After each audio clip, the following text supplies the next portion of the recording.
The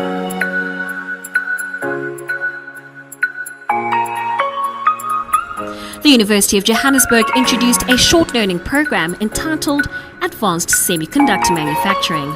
Dr. Dieter S. Mellet explains. Welcome to this SLP on manufacturing of semiconductor devices.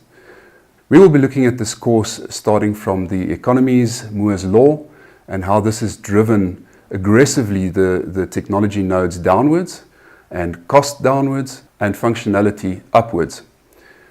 So we look at a brief overview of devices and do a quick recap on this. Thereafter, we'll be delving into wafer manufacturing and how this is translated from raw silicon through to an end product that can then be used for microprocessing.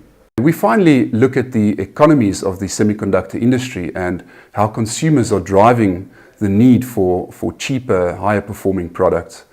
We look at the amounts of monies involved, the research and development going into this, and more or less where this technology is heading the future in. I hope that you enjoy this course. I hope that it brings some fundamentals that can be used for both the analog designer and the process engineer, that you can use this information to assist your designing and processing based on the various challenges that we face.